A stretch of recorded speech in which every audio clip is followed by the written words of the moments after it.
16 h, vous allez aller vous laver les mains? Ouais, j'ai déjà fait. Bah, c'est pas grave, vous y retournez. Puis bientôt 16 h, les gens vont se connecter. Allez, c'est bon les filles. J'ai bien fait. Bonjour à tous, c'était nickel.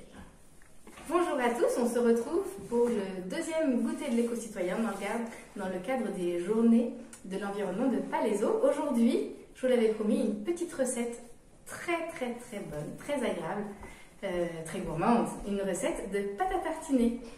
Je suppose que vous connaissez tous la fameuse pâte à tartiner dont il ne faut pas prononcer le nom, celle qui fait quand même beaucoup trop de mal aux orang-outans. Petit rappel, hein, il y a beaucoup d'huile de palme dedans et pour avoir toute cette huile de palme, on est obligé de détruire la forêt qui abrite les orang-outans. Et du coup, ils ont un espace qui est de plus en plus petit pour eux. Et bien nous, on va lutter contre ça, on va lutter contre cette pâte à tartiner, certes qui est excellente, mais nous, on va en faire une encore meilleure. Vous êtes d'accord les filles? Oui. Bon, alors, pour cette recette, vous allez avoir besoin de chocolat. Alors, la vraie recette de la coccinelle, c'est avec du chocolat praliné. Mais si vous n'en avez pas chez vous, vous pouvez prendre un autre chocolat. Par exemple, vous pouvez prendre du chocolat noir. Votre pâte à tartiner, dans ce cas-là, sera un peu plus noir. Merci. Noir vous pouvez prendre du chocolat au lait, comme ça, ou du chocolat en palette, de couverture. Tout ça, ça va fonctionner très bien. Mais la recette originale que je vais vous apprendre aujourd'hui, c'est avec du chocolat praliné. Vous allez aussi avoir besoin de beurre. Alors, beurre doux ou beurre salé, ça fait selon les goûts. D'où on va mettre que du beurre salé dans la recette aujourd'hui. Ça va surélever un petit peu la recette, ça va être encore meilleur. On va avoir besoin aussi de 100 ml de lait, de sucre glace, voilà, du sucre blanc glace. Et on va avoir besoin aussi de poudre d'amande. La poudre d'amande complète que vous retrouvez ici. Donc toutes les quantités, en fait, vous allez les retrouver en dessous. Vous êtes OK les filles, on a tout ce qu'il faut? Ouais, c'est bon. Bon, alors, c'est vous qui allez bosser, hein. Vous allez commencer par me prendre 60 g de chocolat. Donc on va prendre le praliné. Vous allez le peser et toi tu vas prendre du beurre et on va prendre 70 g de beurre. D'accord. 60, c'est ça? 60 pour toi et 70 pour le beurre. Magnifique. Merci. Voilà, ça va faire beaucoup, il y en a 200. Donc là, il y en a 200. Voilà, mets sur la balance. 87. Donc, on a un il en petit faut peu moins. Stylo. 70. Encore un 73. 59. Bah, 59, on est presque à 60. Hein. On va dire 70. Pour le chocolat, il y en a 66. Ça va aller, ce sont des très gourmands dans la famille. Non, pas du tout. Alors maintenant, 70 g de beurre. D'accord. Vas-y, je te laisse. Alors, je vais mettre directement la casserole. Oui. Ce sera plus simple. C'est une recette qui est très simple. On peut la faire vraiment à partir de... T'as quel âge, toi? 2 ans et demi? À partir de 2 ans et demi. 2 ans et demi et 4 ans, vous voyez, ça marche du tonnerre.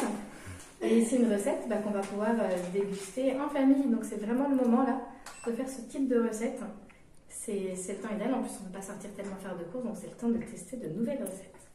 Donc là, tu nous fais exactement la même chose. On a fait pile poil 35 g. C'est quand même fort, hein, le premier coup. Je suis très douée en coupage de beurre. Et là, on a 68 g, il nous manque 2 g. Oh là là, il y a plus que 2 g là. Coupe en deux. Parfait. C'est bon, on a mis 68. Et on va mettre à chauffer tout doucement. Donc le pile poil 70, plus fort que ta sœur. C'est pas gentil. Alors on va mettre à chauffer tout doucement. Vous savez que le chocolat, il faut vraiment que ça fonde tout doucement. Sinon ça cuit. C'est pas terrible. C'est pas bon. Alors pendant que... Tu peux touiller, vas-y. Vas-y. Est-ce que je peux manger un carré de chocolat? Tu peux manger un carré de chocolat. Donc on va mettre tout doucement. On aurait peut-être pu allumer avant pour que ça... Vous avez quand même raconté une histoire. Alors allez, c'est une histoire drôle. C'est l'histoire d'un orang-outan. D'accord. Dans la forêt amazonienne. Merci beaucoup Alice. Donc là, vous allez touiller tout doucement. Et puis ça va me permettre de vous... Je vais vous faire un petit aparté là pendant que ça fond. Parce qu'on va avoir besoin de sucre glace. Je vous l'ai dit tout à l'heure, le sucre glace, vous n'en avez pas forcément chez vous, on n'en a pas toujours. Mais on peut le fabriquer. Et je vais vous montrer tout de suite comment est-ce qu'on va le fabriquer. Si comme moi, vous n'avez que du sucre normal, vous pouvez fabriquer vous-même votre propre sucre glace. Il suffit pour ça d'avoir un assez bon robot par contre. Alors, je vais en faire devant vous. Donc, je vais mettre les 90 grammes dans le robot.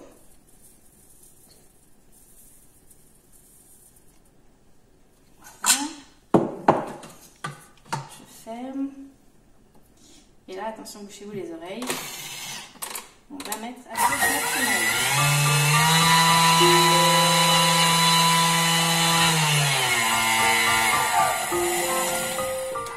Et je pense que c'est déjà fini. Et oui, c'est fini. Donc, pas besoin d'acheter de sucre si vous avez un bon robot.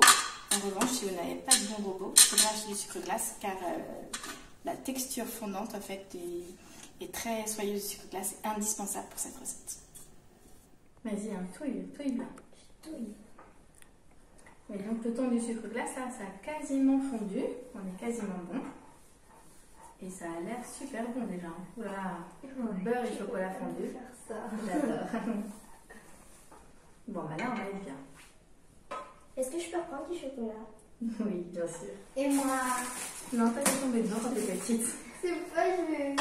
Alors, je vais baisser un petit peu là parce qu'on a fondu. Donc, on n'a plus besoin de fondre. Et je vais même. On n'a plus besoin que ça soit fondu. Trop bon. Alors, on va rajouter les autres ingrédients.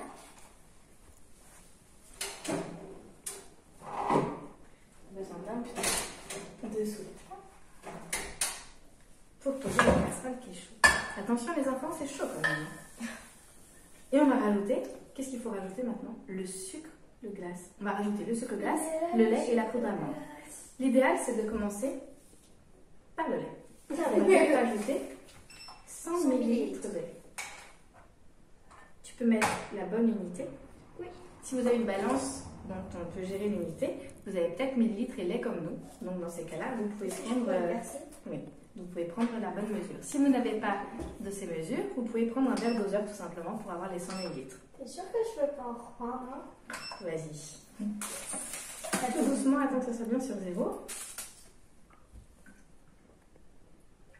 Et tu vas aller jusqu'à ça.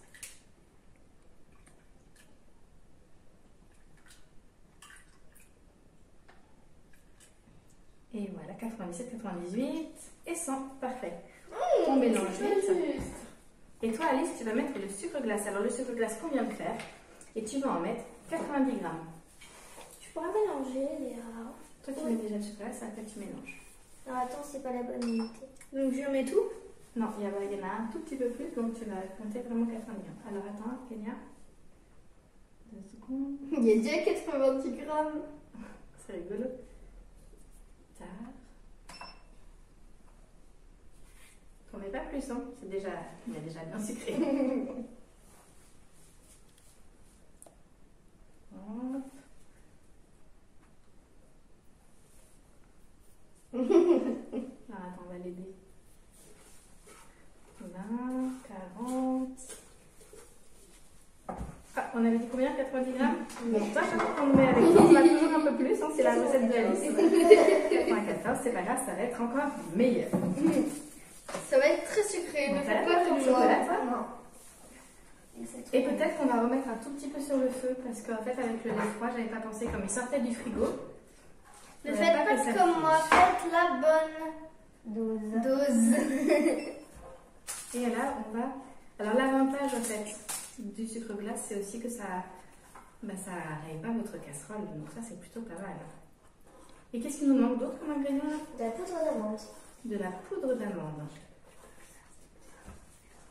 Vous battez pas, les filles, vous battez pas. Et là, il nous en faut combien? Laisse-moi deviner. On attend bien que tout fonde. 90 grammes. Il nous en faut 125 grammes, donc tu vas en mettre 130, hein, comme d'habitude. 127. Alors, si vous faites la recette avec Alice, petite astuce, vous mettez toujours 5 grammes de moins. Comme ça, vous aurez... Une heure de moins, comme ça, c'est plus comme ça, vous aurez la bonne dose. Ah oui, d'accord. Bon, là, on est presque bon. Je suis en train d'enlever les petits grumeaux du sucre glace. Et on va remettre ça sur la balance. 125 du coup. Et là, on rallume la balance et on va mettre 120 grammes. Hein, tu vois? Toi, en fait, pour les autres, c'est 125, mais pour toi, c'est 120 grammes. D'accord. Est-ce que ça marche? Elle est longue. terminer. Elle est longue. Faudrait bien qu'elle soit un peu plus rapide quand même. 120 grammes, vas-y. Donc c'est une poudre complète, en fait, ça va donner encore plus de goût. Et c'est une poudre que vous pouvez fabriquer vous-même aussi. Là, on l'a acheté, mais on peut la fabriquer soi-même en achetant tout simplement des amandes qui ne sont pas émondées. Et pareil au mixeur. Ça va, tu arrives? Pour l'instant, oui. Allez, on est à 30 grammes là. Allez, allez. Allez. Pas trop vite, pas trop vite. Il y a un poil de chat, attention. Il ne faut pas avoir son chat à côté. Vas-y, vas-y. Donc on arrive, on doit 125 grammes. Donc toi tu mets 120 grammes. Vous êtes peu gentils. On continue. Passe la seconde. Allez, allez. 106, on arrive. 118. Attention. Et hop. Attends, je veux le faire. Arrête. Et voilà, 125 grammes. 126, il y en a 126. C'est parfait, c'est parfait. Donc là, on va mélanger. On peut se remettre là. Tu mélanges tout doucement. Et vous savez quoi? Et bien la recette, elle est déjà presque terminée. Presque parce qu'il faut qu'on continue de bien mélanger pour obtenir quelque chose de bien homogène. Et puis, on va déjà le mettre dans notre pot. Alors, l'idéal, c'est de garder l'ancien pot. Hein. Moi, j'ai gardé l'ancien pot de la pâte qu'on avait terminée. Merci. Et en plus, je rajoute ma touche. Ça, c'est quand même... Mais on n'a pas le droit d'en avoir de la pâte à tartiner. Pour vous, tu veux dire? Ouais. Ah oui, parce que ça, c'est mon pot. Bon, d'accord. Tenez, les filles. Mais c'est minuscule, tout petit. Bah, c'est déjà ça. Oui, c'est vrai. Alors, on va remplacer maintenant. Tu vois, là, il reste encore des petits grumeaux. L'idée, c'est vraiment qu'il n'y ait plus du tout de grumeaux. Hein. On va poser tout pour le petit dormeur. Si jamais vous voulez, vous pouvez faire ça aussi avec un petit fouet. Là, on n'a pas utilisé de fouet, mais on aurait pu utiliser un petit fouet. On enlève les derniers petits grumeaux et puis on va le passer déjà dans le pot. Gardons un peu pour nous hein, quand même. Oui, il y en aura pour vous, je pense. Tu penses? Je pense que je suis sûre même. Alors, est-ce qu'on va pouvoir manger cette pâte à tartiner tout de suite? Non. Ben, en fait, on peut la manger tout de suite. Mais le mieux, c'est d'attendre qu'elle durcisse un petit peu et de la mettre au moins 2 heures au frigo. 2 heures? 2 heures. On va pas pouvoir attendre aussi longtemps. Alors, on peut la manger dès maintenant. Elle est très bonne aussi maintenant. Mais attention, ça va couler. Elle n'a pas encore la texture qu'elle va avoir dans 2 heures parce que le beurre va durcir un petit peu, le chocolat aussi. Et du coup, dans 2 heures, elle aura vraiment une texture de vraie pâte à tartiner. C'est de l'arnaque quand même. Oh, ce petit pas mignon. C'est magnifique. Franchement, c'est adorable. Trop mignon. Bravo les filles. Il ne reste plus qu'à fermer ce pot. Et puis, on va mettre au frigo. Ouais. Hein? C'est parti. Et puis ben, on se donne rendez-vous dans 2 heures pour voir à quelle texture elle aura. Je pense qu'elle sera super bonne. Vous serez chez vous, on sera chez vous et je pense qu'on va manger ça avec des crêpes. Ouais. Merci beaucoup d'avoir suivi ce nouveau tuto. Alors, c'était le 2e tuto des journées de l'environnement de Palaiso. On vous retrouve jeudi maintenant pour un nouveau tuto qui aura pour thème le déodorant. Voilà, il commence à faire chaud, hein. Il faut mettre du déodorant. Et nous, on va encore protéger le orang-outan avec la recette de déodorant de jeudi. Je vous expliquerai pourquoi. On protège le orang-outan avec tout ce qu'on fait. Bah, c'est notre plus proche cousin en même temps, on l'adore. À très bientôt. À bientôt. Salut.